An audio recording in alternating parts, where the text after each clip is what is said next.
Hey, welcome back to another episode of Then We Eat.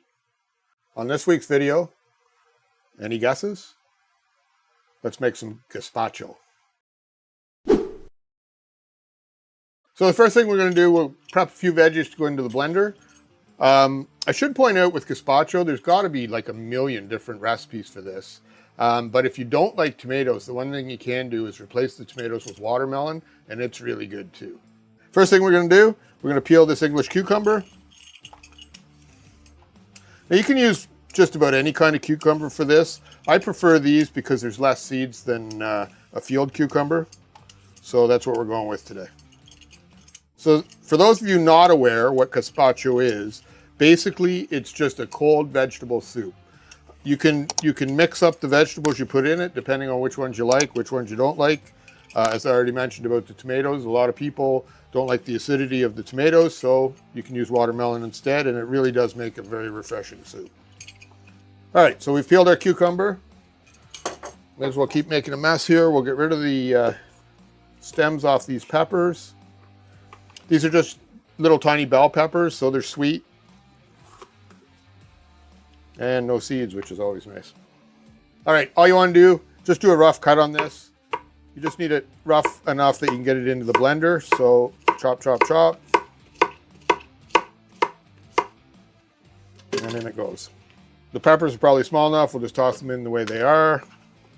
And tomatoes, you want roughly 2 pounds. I've got a couple of different kinds here. The gardens are starting to come in, so I've pulled a few from there. We had some in the fridge, so it's just a mismatch of tomatoes. You want roughly 2 pounds. Give that a bit of a cut.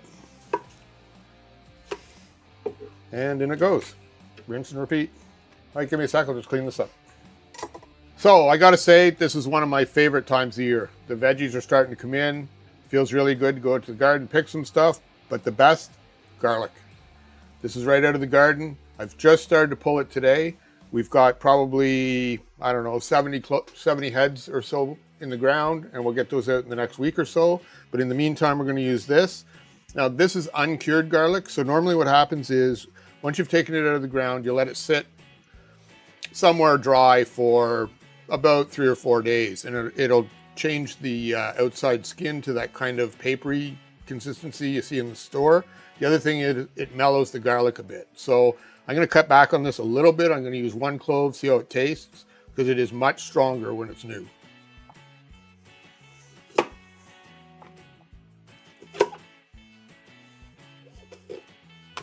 It's also much harder to get out of the group.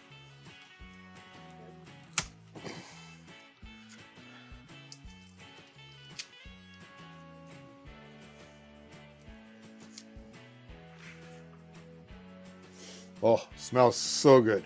All right, so let's start with that one. We can always add more. Can't take it away. The other side of the coin is nothing matter with a little extra garlic.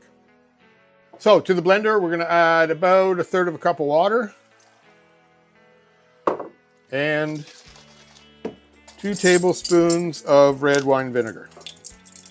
Put the lid on and give this a blast. So you're looking to puree this.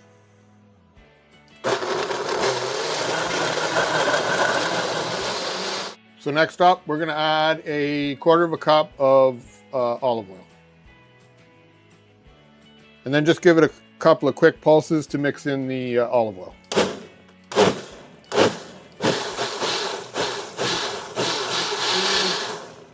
A little salt and pepper. And another quick pulse. That's it. Let's give it a taste.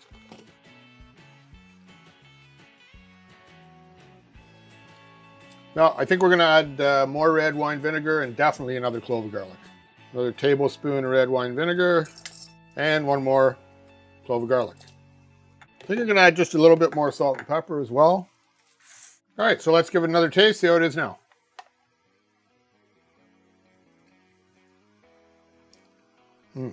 That's better.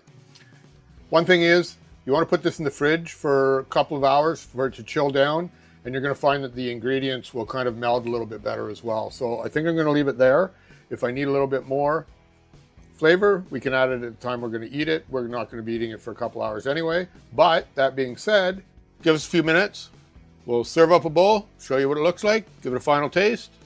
See you in a second. All right, so final step, I'm just gonna add a little bit of basil. I add the basil as a garnish because there's people that don't like basil, so it's easy to add it for the people that like it and keep it out for the people that don't. So let's give it a little try. Oh yeah, that's better already, just sitting for that few minutes. That's really, really tasty. Yep, doesn't need a thing. So if you like this video, don't forget to hit the like button, subscribe if you haven't already, and hit the notification bell so you're notified every time we upload a new video. We upload a new video every Friday, or at least we try, and the description always contains the ingredients for the recipe, so you don't have to worry about catching it while you're doing the video. And don't forget to share this video. I don't know what's going on with YouTube's logarithm right now, but we're having a hard time getting our view hours up. So if you can pass it along, let people know. And don't forget, comment down below. Let us know what you'd like to see us make next. Let us know how you like this soup or what you would do different. So don't forget, first we cook, then we eat. That really is good.